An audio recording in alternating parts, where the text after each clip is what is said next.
Bonjour à tous les amis, aujourd'hui on se retrouve pour une toute nouvelle vidéo sur ma chaîne YouTube. On est de retour, oui je sais, ça fait très longtemps qu'on ne s'était pas retrouvé pour discuter football, pour faire un petit débrief.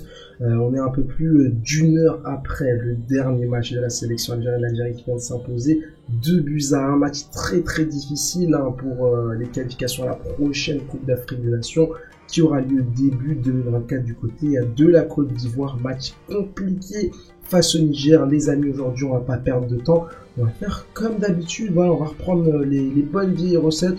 Vous voyez, on a arrêté le fond vert, le petit décor est bien présent derrière, ça me permet tout simplement enfin de mettre des maillots de l'Algérie. C'est vrai que quand on a un fond vert, tu peux pas trop mettre des maillots de l'Algérie avec ce fameux vert. Écoutez les amis, comme d'habitude, les flops, ce qui m'a pas plu vraiment pendant ce match-là, et puis évidemment on finira quand même par une bonne note, les tops, et puis je vous donnerai tout simplement mon impression générale sur cette rencontre. Les amis, on commence tout simplement par cette section des flops, et forcément le capitaine de cette section des flops, ce sera tout simplement Andy Delors. Andy Delors qui aura fait 45 minutes quand même extrêmement décevant, 45 minutes où oui c'est vrai il n'aura pas été énormément servi, oui c'est vrai il n'aura pas eu énormément de ballons potables, oui c'est vrai Djamel Belmadi ne l'a pas mis dans les meilleures conditions quand on sait que Andy Delors est plutôt habitué à jouer avec deux attaquants en pointe. Voilà, il est plutôt habitué à jouer dans une attaque à deux, soit du côté de l'OGC Nice ou bien plus récemment du côté du FC Nantes. Mais à un moment donné, Andy Delors, je suis désolé, mais c'est un joueur avec qui j'entends tellement plus.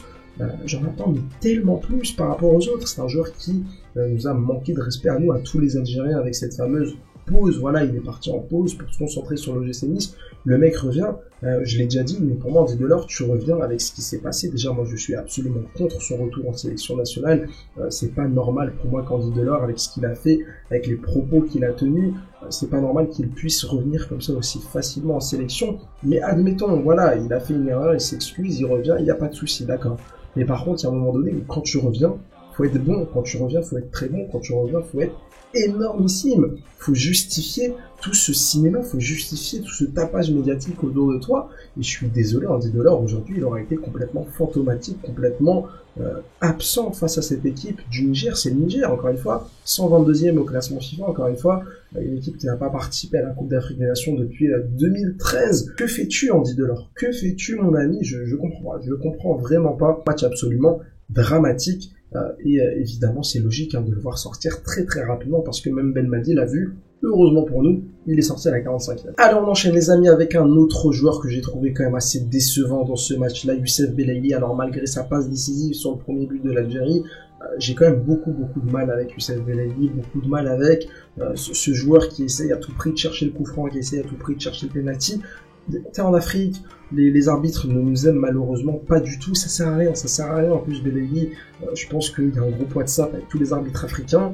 Il est connu, il est fiché S, il est fiché simulateur, mais malheureusement, tu pourras pas obtenir de penalty, tu pourras pas obtenir de coup franc.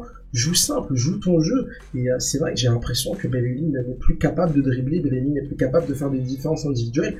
Il reçoit le ballon, voilà, petite forme de corps, petite hésitation, il essaye de surprendre un peu le défenseur adverse, d'essayer d'attendre une réaction du défenseur adverse pour lui attaquer, et ça devient quand même assez stéréotypé, trop facile à défendre, match quand même assez moyen de la part de Youssef Belaïli, et je pense que sa place de titulaire indiscutable en sélection est en grand danger, notamment avec l'entrée de tous les jeunes derrière. Fini évidemment cette section des flops par cette première mi-temps qui aura été quand même assez dramatique. Tu perds 1-0 face au Niger, je l'ai dit, 122e au classement FIFA, une équipe qui, voilà, sur le continent africain, encore une fois, avec tout le respect qu'on a pour eux. Oui, Belmadi avant le match il nous a dit que ça allait être un match difficile et qu'il fallait respecter le Niger, etc. Fiche, t'es l'Algérie, tu vises une 3e étoile, tu vises des qualifications régulières en Coupe du Monde. Battre le Niger devrait être entre guillemets anecdotique, encore une fois, avec tout le respect que j'ai pour eux, ça devrait être anecdotique, et pourtant, c'est un match qui, il y a quelques années, on aurait gagné sans problème 4-5-0. Tu te mets en énorme difficulté avec Touba, Mandi qui font n'importe quoi sur l'ouverture du score, Touba qui hésite, qui se fait surprendre, Mandi en mode charrette, on a l'impression qu'il est en train de traîner, tirer, tracter toute la misère du monde sur son dos, même d'autres joueurs qui ont fait quand même une première mi-temps assez décevante. Boudaoui pas positionné à son bon poste, encore une fois, fait-le jouer au poste de numéro 6. Pourquoi est-ce que Belmadi décide de jouer avec 3 milieux défensifs sur cette première mi-temps? Il n'y a aucun milieu créateur, il n'y a aucun joueur qui est capable de jouer entre les lignes. Ben Nasser l'a quand même bien fait en fin de première mi-temps en passant nos codes notamment sur le couloir droit, enfin sur le côté droit du milieu de terrain. Mais voilà, Bentaleb, trop d'imprécision. Riyad Mahrez, faudrait faire une vidéo entière en fait sur Riyad Mahrez. Oui, il marque le deuxième but, oui, ça sauve son bilan, oui, ça sauve son match, et oui, il nous offre la victoire aujourd'hui. Mais je pense qu'il y a quand même un énorme dossier à ouvrir sur Riyad Mahrez. Je le ferai peut-être dans une prochaine vidéo. Les amis, on va enchaîner quand même avec les tops. Essayer de mettre un peu de positivité dans cette vidéo. On va commencer évidemment par le premier top. Ryan Aït-Nouri, première sélection avec l'Algérie. Ça n'a pas été le seul d'ailleurs à découvrir le maillot vert, le maillot blanc plutôt ce soir. Mais quelle performance, le meilleur joueur sur les 45 premières minutes, le meilleur joueur sur les 90 minutes. Clairement, l'une des rares satisfactions aujourd'hui en fait. J'ai envie de dire, je suis en train de réfléchir, mais pour moi, dans les vraies satisfactions dans le 11 de départ, c'est Ryan Aït-Nouri. C'est un joueur qui, aujourd'hui, montre que c'est un candidat crédible, sérieux, à ce poste de latéral gauche. On sait que il y a un vivier exceptionnel à ce poste d'arrière gauche, mais là avec une telle performance, encore une fois, il faudra le renouveler face au Niger. Déjà, j'espère que Belmadi le retitularisera lundi, et il faudra évidemment réitérer ce genre d'exploit face à des nations un peu plus huppées, mais quoi qu'il arrive, pour une première, on pouvait quand même difficilement rêver mieux. Peut-être une petite passe décisive, un petit but, mais quand même, sa performance offensivement, défensivement, il est parti mettre des vrais coups aux attaquants du Niger. Il y en a même un qui, en première mi-temps, tombe par terre tellement Aït-Nouri a l'air dur, malgré son physique pas forcément extrêmement impressionnant. Offensivement, techniquement, c'est pas mal. Il y a une 2 notamment en première mi-temps, où le mec, il va tellement vite. C'est une fusée, honnêtement. J'étais quand même assez surpris par sa vitesse. Bref. Un énorme top, une énorme satisfaction. Et d'ailleurs, Ben Sebaini, entré au poste de défenseur central, c'est peut-être là que Ben Sebaini va jouer dans les prochains mois, dans les prochaines années, avec la sélection algérienne, parce que clairement, ça va être difficile d'aller reprendre cette place d'arrière gauche à Aït-Nouri. On enchaîne, les amis, avec un deuxième top qui me fait extrêmement plaisir, c'est Bardal Bounedjah, le grand retour de Bardal Bounedjah, lui qui n'a pas été appelé en sélection depuis plus d'un an, depuis cette Coupe d'Afrique des Nations ratée, il faut le dire, du côté du Cameroun, que ce soit par lui ou bien par l'ensemble de l'effectif. Clairement, ça fait plaisir de le revoir en sélection. Je trouve que le traitement que subit Bounedjah depuis plusieurs mois, depuis plusieurs années, par les supporters algériens, enfin, je n'arrive pas à comprendre. Entre un dit de l'or, il n'y a pas de souci, on le ramène en sélection, il joue au FC Nantes, on a l'impression que le mec, c'est un ballon d'or, on a l'impression que il a soulevé la Coupe du Monde déjà plusieurs fois, qu'il a soulevé des ballons d'or dans sa carrière, et Bardal Bounedjah qui nous a quand même ramené une Coupe d'Afrique des Nations, qui nous a quand même ramené une coupe arabe. Alors évidemment, chacun jugera l'impact de Bounedjah sur ces deux trophées, mais voilà, c'est quand même les 2/3 du palmarès de la sélection algérienne. Bounedjah en a fait partie, a été un membre important de chacune de ces deux équipes, donc je n'ai jamais compris le bashing autour de Bounedjah. Il rentre, il a faim, le mec il va provoquer une faute au bout de 2 minutes, il va directement demander un carton jaune. Alors évidemment, ça c'est forcément un comportement qui a souvent agacé les supporters algériens. J'espère qu'il va un peu travailler, sur ça, sur le fait que voilà, il aime bien parler avec l'arbitre, il aime bien se plaindre, il aime bien finalement un peu se déconnecter et sortir tout seul de son match. Mais quand même, footballistiquement parlant, ça reste l'un de nos meilleurs attaquants de pointe. Si Slimani était à 100%, évidemment que ça aurait été lui qui aurait été titulaire aujourd'hui face au Niger. Mais en l'absence de Super Slim, je trouve ça quand même plutôt logique de voir Bounedjah arriver derrière dans la hiérarchie. Et clairement, aujourd'hui, je pense que Bounedjah est passé devant Andy Delors dans cette même hiérarchie. On va finir forcément avec tous ces jeunes. Ça fait plaisir. J'ai le sourire aux lèvres, les amis. Chaibi, Amora, Bouanani, Aït-Nouri, est-ce que j'en oublie? Je ne crois pas, j'espère pas. Quel plaisir, les amis, de voir ce vivier. Enfin, la passe magnifique de Chaibi, la remise exceptionnelle de Bouanani, elle est très difficile à faire. La finition facile de Mahrez sur ce deuxième but, on s'est vraiment régalé. Le match d'Aït-Nouri, j'en ai déjà parlé, il a été exceptionnel. Même l'entrée d'Amora. Amora, c'est un joueur qui a du mal à s'imposer en Europe du côté de Lugano. Mais à chaque fois qu'il a joué en sélection, il a montré qu'il avait faim, il a montré qu'il avait de l'envie, il a montré qu'il avait pas froid aux yeux, à tel point qu'il a été capable de tenter un retour acrobatique de plus de 20 mètres. Le mec s'est pris pour Zlatan, il est complètement fou. Il fait 1m20, il a une détente de folie, il va à la tête la première alors que des gens oseraient même pas mettre le pied. Bref, Amora me fait tellement plaisir sur son entrée. Ça prouve encore une fois qu'on a un vivier de folie, et justement, toute cette qualité ne peut pas justifier une telle performance à domicile.